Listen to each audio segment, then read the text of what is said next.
अस्सलामुअलैकुम दोस्तों, मैं हूं फैसल ज़मीर और इस ट्यूटोरियल में हम बात करेंगे HTML और CSS पर। इससे पहले वाले ट्यूटोरियल मैंने आपको बताया था कि CSS क्या है, ठीक है। इसका इंट्रोडक्शन मैंने आपको कराया था और CSS को हम किस तरह HTML में ऐड कर सकते हैं और किस तरह हम HTML के जो एलिमेंट होते हैं, टैग्स होते हैं, उन पर हम स्टाइल अप्लाई कर सकते हैं, ठीक है। 3 तरीके होते हैं दोस्तों के स्टाइल देने के लिए, ठीक है, HTML एलिमेंट को, टैग्स को, ठीक है। तो उनमें से मैंने एक आपको बताया था, ठीक है, उसके बारे में बताया था कि किस तरह आप स्टाइल दे सकते हैं। और इस ट्यूटोरियल में आपको 2 तरीके बताऊंगा कि कैसे आप HTML की जो CSS की जो स्टाइलिंग होती है वो HTML के जो एलिमेंट है उन पर आप अप्लाई कर सकते हैं, ठीक है जी। मेरे पास ये कुछ मैंने ये कोडिंग की है, ठीक है। H1 हेडिंग है, ठीक है, H2 है, ठीक है, P है, पैराग्राफ है, ठीक है, HTML में। और इस पर मैं स्टाइल अप्लाई करूँगा, ठीक है। लेकिन मैंने पहले आपको जैसे बताया कि इनलाइन मैं आपको बता चुका हूँ कि आप इनलाइन स्टाइल देने के लिए आप स्टार्टिंग टैग में जाएंगे और स्पेस देंगे और यहाँ पर आप स्टाइल लिखेंगे, ठीक है। उसके बाद आप इक्वल का साइन और इस तरह आप यहाँ पर प्रॉपर्टीज़ लिखना शुरू कर देंगे और आपका स्टाइल अप्लाई हो जाएगा, ठीक है। ये था इनलाइन स्टाइलिंग के बारे में। उसके बाद मैं आपको आज बताऊंगा कि इंटरनल स्टाइल आप किस तरह दे सकते हैं, इंटरनल स्टाइल आप किस तरह यूज़ कर सकते हैं। उसके लिए आप हेड टैग में जाएंगे, हेड टैग में जाकर आप सिंपली यहाँ पर एक टैग लिखेंगे, HTML का एक टैग है स्टाइल के नाम से, ठीक है। स्टाइल लिखेंगे, उसके बाद स्टाइल को क्लोज करेंगे, ठीक है। स्टाइल को जनाब क्लोज कर लिया, उसके दरमियान में आ जाएंगे और इधर आपने वो एलिमेंट का नाम लिखना है जहाँ पर आप स्टाइल को अप्लाई करना चाहते हैं। मिसाल के तौर पर H1 एक एलिमेंट का नाम है, इस पर मैं स्टाइल को अप्लाई करना चाहता हूँ तो H1 यहाँ पर लिखेंगे, ठीक है। H2 पर अप्लाई करना चाहते हैं तो H2 लिखेंगे, H3 पर अप्लाई करना चाहते H3 लिखेंगे, ठीक है। अगर पैराग्राफ पर कर रहे हैं तो P लिखेंगे, ठीक है। तो मैं H1 पर स्टाइल अप्लाई करना चाहता हूँ, H1 लिखा है, ठीक है। उसके बाद करली ब्रेसेस आ जाएंगे और उसके बाद प्रॉपर्टीज़ का नाम आएगा, ठीक है, जो आप उस पर स्टाइल अप्लाई करना चाहते हैं। मिसाल के तौर पर मैं इसका फ़ॉन्ट जो फैमिली है वो तब्दील करना चाहता हूँ, ठीक है। ये फ़ॉन्ट फैमिली जो है ये एक प्रॉपर्टीज़ का नाम है, ठीक है। प्रॉपर्टीज़ जैसे आप लिखेंगे उसके बाद आप कॉलन लगा देंगे, कॉलन के आगे आप उसकी वैल्यू लिखेंगे। वैल्यू कहाँ से आएगी भाई, ये नोटपैड में आए, ठीक है। और इधर ये कुछ फ़ॉन्ट फैमिली जो है दिए गए हैं, ठीक है। और मैं ये वाला स्टाइल जो है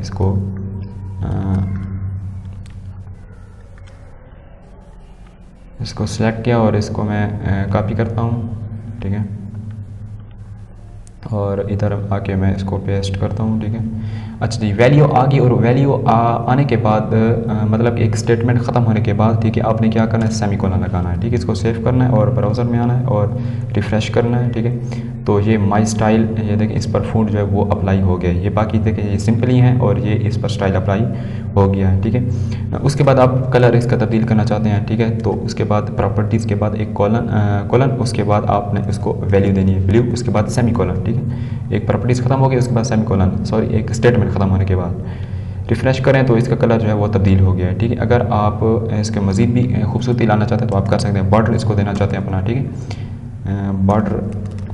बॉर्डर उसके बाद कॉलन, उसके बाद 1px। 1px का मतलब है कि कितना बॉर्डर आप देना चाहते हैं, कितने px का बॉर्डर देना चाहते हैं। 2 भी लिख सकते हैं, 3 भी लिख सकते हैं, मैंने 1 इसको दे रहा हूँ, ठीक है।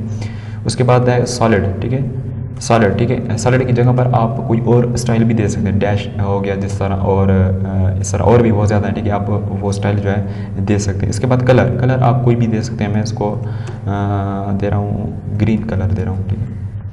उसके बाद सेमी कॉलन, उसके बाद मैंने इसको सेव किया कंट्रोल से और ब्राउज़र में गया, रिफ़्रेश कर रहा हूँ, ठीक है। तो आप देख सकते इसका जो है बॉर्डर भी आ गया है, ठीक है। इसके बाद मैं अप्लाई करना चाहता हूँ पी पर, ठीक है, पी पर स्टाइल अप्लाई करना चाहता हूँ, ठीक है भाई। इसका जो फ़ॉन्ट है, ठीक है, फ़ॉन्ट साइज़ है, ठीक है, इसका जो फ़ॉन्ट साइज़ है वो हो जाए 30px, ठीक है, 30px हो जाए। इसको सेव करता हूँ और ब्राउज़र में जाता हूँ। तो इसका जो साइज़ है आप देख सकते हैं, इसका पैराग्राफ का वो थोड़ा बड़ा हो गया है, ठीक है। इस तरह आप और भी प्रॉपर्टीज़ लिख सकते हैं, ठीक है। और भी यहाँ पर टैग यूज़ करके H2 है, इस तरह यहाँ पर भी आप प्रॉपर्टीज़ लिखकर और उसकी वैल्यू जो है आप आसानी के साथ उसको स्टाइल दे सकते हैं, ठीक है जी। ये था इंटरनल स्टाइल के बारे में। और इसी ट्यूटोरियल में आपको बता रहा हूँ कि एक्सटर्नल स्टाइल जो है, एक्सटर्नल स्टाइल जो है वो आप किस तरह HTML में आप ऐड कर सकते हैं और HTML के जो एलिमेंट है उस पर आप अप्लाई कर सकते हैं, ठीक है। उसके लिए आप एक एक्सटर्नल जो फाइल है, ठीक है, आप न्यू फाइल ओपन करेंगे, ठीक है, न्यू फाइल, और यहाँ पर आप क्या करेंगे, HTML की जो कोडिंग है यहाँ पर आप अप्लाई लिखेंगे, ठीक है। जैसे यहाँ पर मैंने H1 लिखा था ना, ठीक है जी, तो उसके बाद फ़ॉन्ट फैमिली और उसके बाद कलर और इस तरह मतलब प्रॉपर्टीज़ मैंने लिखी थी। इसको आप जस्ट कॉपी करें, ठीक है, इसको जस्ट आप कॉपी करें, ठीक है। उसके बाद इसको मैं कट करता हूँ, ठीक है। कट करने के बाद मैं यहाँ पर इसको पेस्ट करता हूँ, पेस्ट हो गया जनाब, ठीक है। उसके बाद भाई ये तो ऐसे है ना, ये जो स्टाइल लिखा हुआ है ना, स्टाइल एट्रीब्यूट, इसको आप बिल्कुल ख़त्म कर दें, ठीक है। इसको आप ख़त्म कर दें, इधर स्टाइल लिखने की ज़रूरत नहीं है क्योंकि ये HTML फाइल नहीं है, ठीक है जी। इसको जनाब मैं कर रहा हूँ सेव, ठीक है। सेव करने के बाद मैं यहाँ पर नाम देता हूँ, नाम दे रहा हूँ कि फाइल डॉट, दोस्तों इधर आपने CSS लिखना, इसकी जो एक्सटेंशन है वो CSS, HTML नहीं लिखना बल्कि आपने लिखना है .css, ठीक है, फाइल .css। मैंने इसको सेव किया और मैं इसका जो रिज़ल्ट है वो देखता हूँ, ठीक है। तो दोस्तों आपने देखा कि स्टाइल जो पहले था वो बिल्कुल गायब हो गया, ठीक है। तो इसके लिए हम क्या करेंगे, हेड में आएंगे और जो ये फाइल है, ठीक है, ये फाइल, ठीक है, इस फाइल का जो लिंक है, ठीक है, वो हम यहाँ पर देंगे तो इसका जो है इसके साथ रिलेशन हो जाएगा, लिंक हो जाएगा, ठीक है। तो तब उसकी जो स्टाइलिंग है इसके एलिमेंट पर अप्लाई हो जाएगी, ठीक है।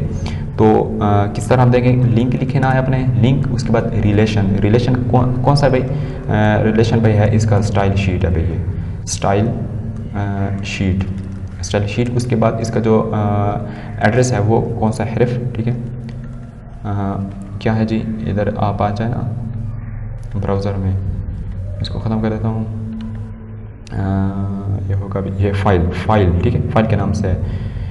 इसको जनाब मैं यहाँ पर इसका एड्रेस दे रहा हूँ, file.css की फ़ाइल थी ना, CSS की फ़ाइल, तो CSS। उसके बाद आपने इसको क्लोज़ कर देना है, ठीक है। इसको मैंने सेव किया, Ctrl+S से मैंने इसको सेव किया और ब्राउज़र में किया, ठीक है। उसके बाद ये स्टाइल देखें, बिल्कुल हमारा जो स्टाइल है वो वैसा का वैसा आ गया है, ठीक है। इसके बाद अपनी फ़ाइल में आएँ और फ़ाइल में आने के बाद आप इसमें मज़ीद अगर आप खूबसूरती करना चाहते हैं, ठीक है, जो भी आप CSS की जो प्रॉपर्टी हैं, ठीक है, अगर आप अप्लाई करना चाहते हैं तो आप इसी स्टाइल में आप देंगे, ठीक है, इसी स्टाइल में लिखेंगे। तो Ctrl+S की मदद सेव करेंगे और ब्राउज़र में जाएंगे तो आपका जो रिज़ल्ट है वो आपको मिलेगा और वो अच्छी तरह सही तरह से काम करेगा, ठीक है जी। बॉडी मैं लिख रहा हूँ, ठीक है, और